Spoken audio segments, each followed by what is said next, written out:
বাংলাদেশের তারকা পেসার মুস্তাফিজুর রহমান আবারও প্রমাণ করলেন কেন তিনি বিশ্ব টি-20 ক্রিকেটে অন্যতম কার্যকর বোলার। পাকিস্তান সুপার লিগ পিএসএলে দুর্দান্ত পারফরম্যান্সের মাধ্যমে এখন তিনি স্বীকৃত টি-20 ক্রিকেটে বাঁহাতি পেসারদের মধ্যে সর্বোচ্চ উইকেট শিকারী।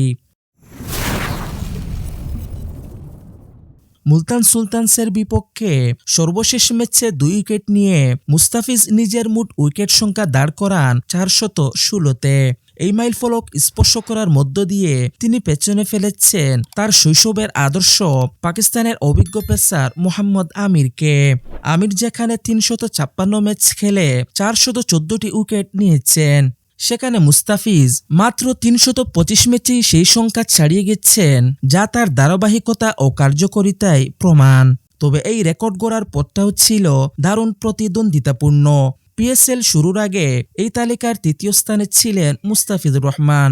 তবে টুর্নামেন্টে নিজের দ্বিতীয় ম্যাচেই করাচি কিংসের বিপক্ষে 1 উইকেট নিয়ে তিনি ছাড়িয়ে যান আরেক পাকিস্তানি পেসার ওহাব রিয়াজকে, যার উইকেট সংখ্যা 413টি।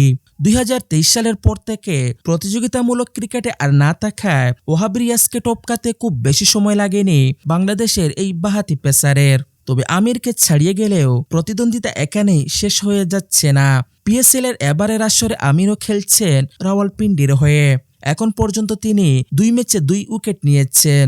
অন্যদিকে মুস্তাফিজ 3 ম্যাচে শিকার করেছেন 4 উইকেট। ফলে টুর্নামেন্ট জুড়ে এই বাঁহাতি পেসারের লড়াই আরও জমে ওঠার ইঙ্গিত দিচ্ছে। অপরদিকে মুস্তাফিজের এই 416 উইকেটের মধ্যে আন্তর্জাতিক টি-20তে রয়েছে 158টি উইকেট, যা বাংলাদেশের ইতিহাসে সর্বোচ্চ। তিনি গত বছরের সেপ্টেম্বরে সাকিব আল হাসানকে ছাড়িয়ে এই রেকর্ড গড়েন। যদিও স্বীকৃত টি-20 ক্রিকেটের মোট উইকেট সংখ্যা এখনও সাকিব এগিয়ে আছেন 560টি উইকেট নিয়ে। তবে বয়স ও সাম্প্রতিক খেলার সুযোগ বিবেচনায় ভবিষ্যতে এই রেকর্ডও মুস্তাফিজের দখলে যাওয়ার সম্ভাবনা উড়িয়ে দেওয়া যাচ্ছে না। সব মিলিয়ে স্বীকৃত টি-20 ক্রিকেটে উইকেট নেওয়ার তালিকায় বর্তমানে 7ম স্থানে আছেন মুস্তাফিজুর রহমান। আর এই তালিকার শীর্ষে রয়েছেন আফগানিস্তানের লেগ স্পিনার রশিদ খান, যার ঝুলিতে রয়েছে 703টি উইকেট।